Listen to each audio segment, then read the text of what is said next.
Selamat datang di pembahasan mendalam kita. Pernah nggak sih Anda merasa kayak terjebak gitu, sibuk terus ngurusin masalah kecil yang muncul, tapi kok rasanya nggak bener-bener gerak ke tujuan besar? Hari ini kita mau coba gali cara keluar dari situ. Iya, kita bakal fokus ke gagasan utama dari bab 9 buku Do Bigger Things ya. Judulnya kan merancang masa depan. Jadi intinya bukan cuma nunggu perubahan terus bereaksi, tapi kita secara aktif ngebangun keseluruhan sistemnya. Atau ekosistem lah ya istilahnya, tempat masa depan yang kita mau itu bisa tumbuh. Wah, menarik itu. Jadi bukan sekedar adaptasi ya, tapi merancang. Betul, pergeseran cara pandang yang lumayan fundamental sih. Oke, nah misi kita kali ini, kita mau coba bongkar langkah-langkahnya, gimana caranya merancang ekosistem masa depan itu secara praktis, biar nggak cuma solusi tambal sulam yang ya gitu deh, sepotong-sepotong. Pertanyaan dasarnya mungkin gini, kenapa sih penting banget mikirin keseluruhan ekosistem? Kan kelihatannya lebih gampang ya, selesaikan aja masalah satu-satu pas muncul. Nah, itu dia intinya. Di buku ini ada analogi bagus pakai permainan whack-a-mole. Tahu kan? Yang kita sibuk pukul tikus tanah yang nongol acak dari lubang. Kita mungkin ngerasa produktif banget, mukul banyak masalah. Tapi sebenarnya nggak pernah ngubah aturan mainnya atau mencapai tujuan yang lebih gede. Cuma reaksi aja. Oh iya, yang pukul-pukul itu ya? Bayangin aja manajer yang terus-terusan nanggapin komplain pelanggan satu-satu. Tapi nggak pernah benerin sistem layanan pelanggannya secara menyeluruh. Sibuk sih, tapi nggak strategis, kan? Jebakan whack-a-mole. Kayaknya banyak yang ngalamin ini nih, termasuk saya mungkin. Hei, merasa produktif, tapi kok ya cuma muter-muter di situ aja ya. Terjebak di hal-hal urgen, lupa yang penting. Terus gimana dong caranya mulai lepas dari pola reaktif ini?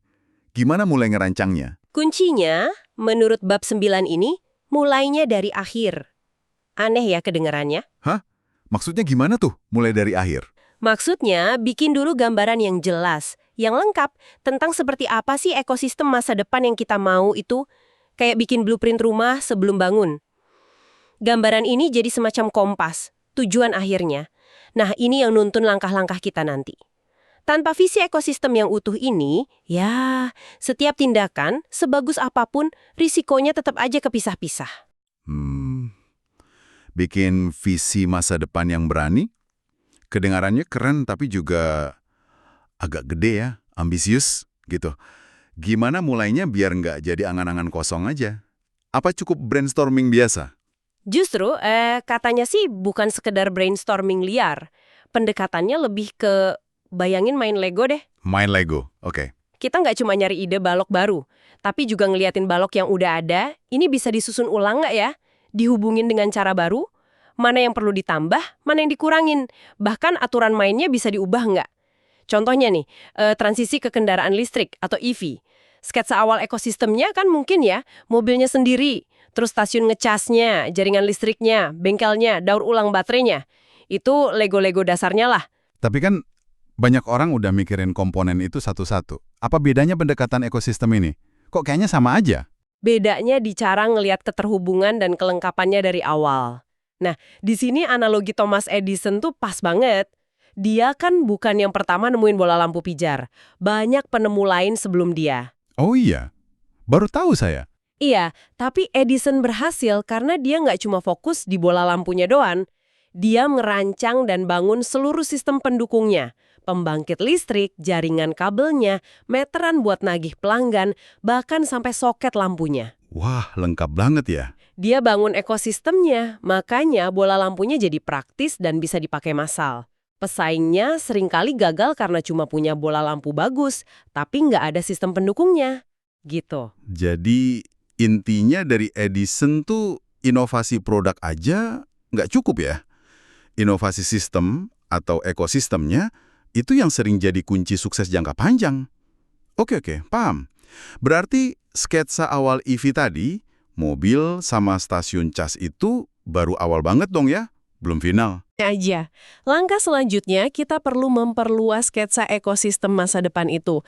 Ditambahin detailnya, siapa lagi sih pemain yang terlibat, gimana hubungan antar mereka. Kalau di contoh EV tadi, ya kita bisa mulai nambahin, mungkin perusahaan leasing, terus insentif dari pemerintah, pemasok komponen penting kayak baterai atau chip, developer software buat navigasi, charts, aplikasi pendukung. Oh, jadi makin ramai ya pemainnya? Iya, bahkan sampai regulasi atau standar teknisnya juga perlu dipikirin. Ini jadi ingat cerita anak perempuan Jenny di buku itu, yang bangun dunia Lego. Dia kan nggak berhenti di bangunan dasarnya aja, tapi nambahin detail kecil-kecil, karakter, cerita, sampai dunianya jadi hidup. Mirip gitu ya prosesnya?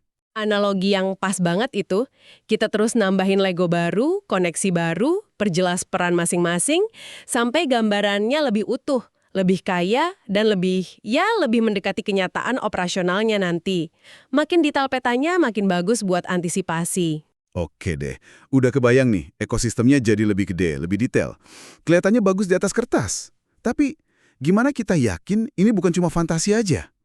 Gimana ngetesnya? Ini beneran bisa jalan nggak di dunia nyata? Ini kayaknya bagian yang krusial banget ya? Banget. Ini langkah yang disebut pemeriksaan kelengkapan atau functionality check. Kita harus cek secara sistematis. Ada celah fatal nggak? Ada komponen atau Lego kunci yang kelewat atau nggak berfungsi semestinya. Soalnya, kalau satu aja elemen penting hilang atau rusak, itu bisa bikin seluruh sistem gagal. Nggak peduli seberapa bagus bagian lainnya. Ini nih yang sering kejadian di proyek percontohan. Suka terlalu menyederhanain realita. Di buku ada contoh soal film 3D tahun 50-an ya.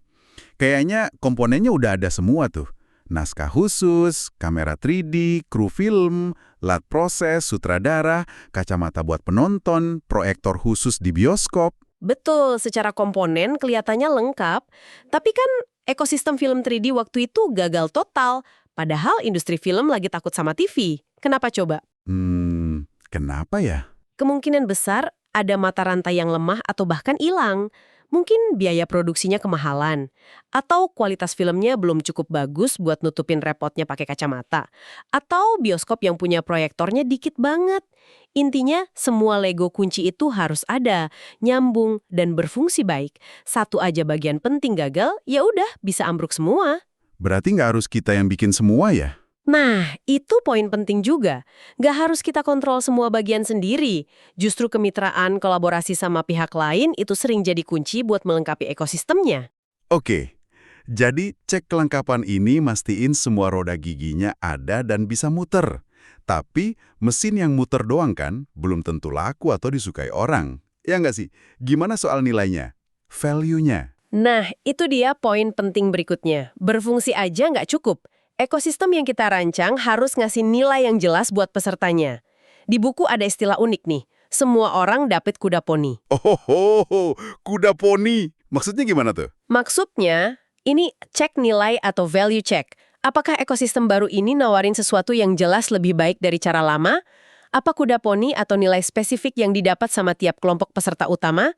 Kita harus jujur bandingin manfaatnya sama biayanya. Bisa uang, waktu, usaha, atau bahkan risiko dan kesempatan yang hilang. Konsep semua dapat kuda poni ini kok kayaknya ideal banget ya. Tapi di dunia nyata, apalagi bisnis, seringnya kan ada yang menang, ada yang kalah ya kalau ada perubahan besar. Seberapa realistis sih bisa nyenengin semua pihak? Pertanyaan bagus dan realistis banget. Justru cek nilai ini maksa kita buat ngadepin kenyataan itu. Mungkin emang nggak semua pihak dapat kuda poni yang sama gedenya. Atau bahkan ada yang merasa dirugiin. Pasti ada trade-off. Contohnya ya di transisi ke EV tadi. Industri yang terkait BBM kayak pom bensin, bengkel biasa, penambang minyak, kan jelas kena dampak besar. Mereka bisa jadi pecundang ekosistem. Iya juga ya. Nah, ngakuin ini dari awal itu penting banget. Kita jadi bisa antisipasi perlawanan, terus mikirin cara ngatasinnya. Mungkin ada kompensasi, pelatihan karir baru, atau dukungan lain. Ini nyambung dikit ke gagasan Reward Everyone dari bab 6 buku ini juga, yang intinya mikirin dampak ke semua pihak. Oke, jadi cek nilai ini bukan cuma soal ada manfaatnya, tapi juga ngerti gimana manfaat itu tersebar, dan apa potensi dampak negatifnya. Sip. Anggaplah ekosistem kita udah lolos cek lengkap dan cek nilai. Kelihatannya jalan dan ngasih manfaat. Tapi Gimana mastiin ini bukan mimpi indah yang bakal nabrak tembok pas mau dijalanin? Cek realitasnya gimana? Nah, buku ini ngasih semacam daftar periksa praktis buat reality check ini. Biar visi kita nggak ngawang-ngawang. Pertanyaan kuncinya tuh antara lain. Pertama, nilainya cukup nggak? Manfaatnya cukup gede nggak buat orang mau pindah dari cara lama? Oke, terus? Kedua, ambisinya keterlaluan nggak? Ini beneran bisa diwujudin nggak dengan teknologi atau sumber daya yang ada sekarang atau yang realistis bisa dikembangin? Penting tuh. Lanjut. Ketiga, nggak ada celah kritis kan? Yakin nih nggak ada bagian vital yang kelewat. Keempat, bagian-bagiannya mampu nggak? Tiap elemen atau peserta di ekosistem ini sanggup nggak ngejalanin perannya? Terus apa lagi? Kelima, nyambungnya udah oke. Aliran info, barang, atau nilainya lancar nggak antar bagian? Keenam, bebas unicorn nggak? Maksudnya, kita nggak terlalu ngandelin asumsi nggak realistis, atau teknologi ajaib yang belum ada, atau orang super langka yang susah dicari kan? Haha, bebas unicorn. Oke. Terakhir? Terakhir, pendanaannya gimana? Ada model bisnis atau sumber duit yang jelas dan berkelanjutan nggak buat biayain operasional sama pertumbuhan jangka panjangnya? Wah, ini beneran kayak ditampar realita ya.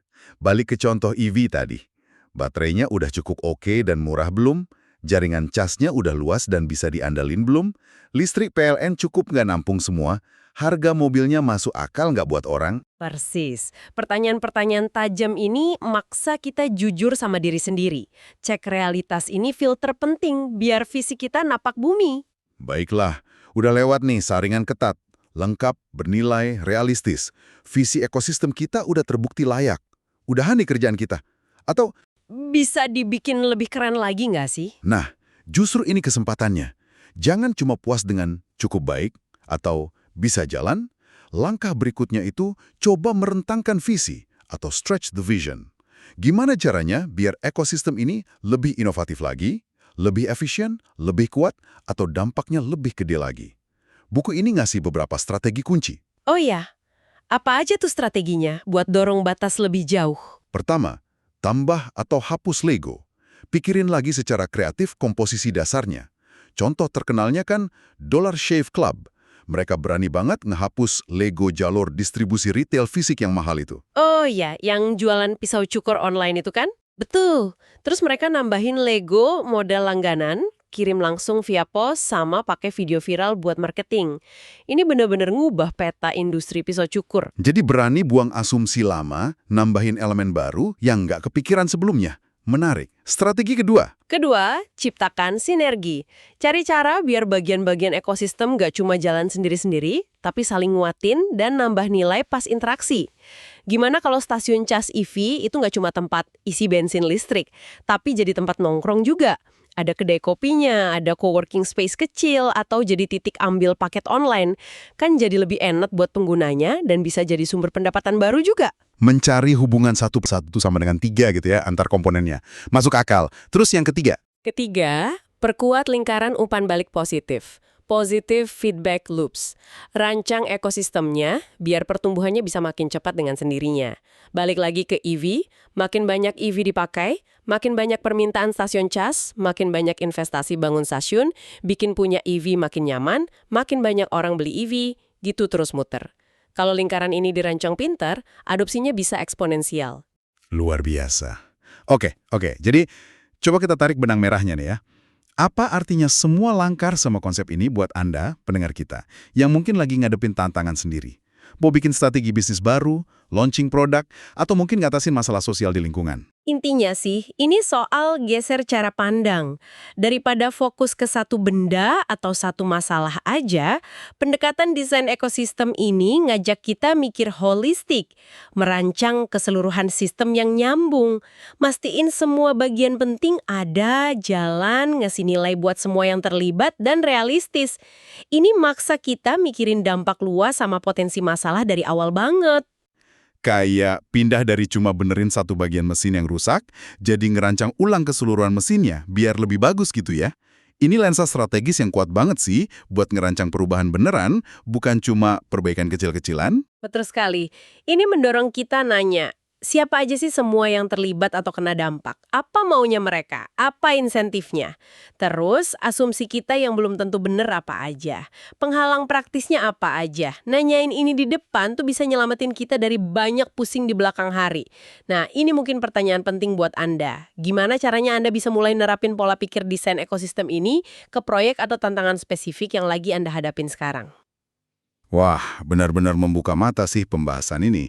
Jadi, intisari yang bisa kita pegang, ngerancang masa depan yang lebih baik itu seringkali bukan soal bikin satu bintang aja, tapi ngerancang galaksinya keseluruhan ekosistem tempat bintang-bintang itu bisa bersinar bareng.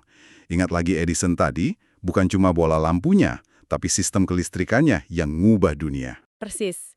Dan mungkin sebagai penutup nih, ada satu pemikiran lagi buat direnungin.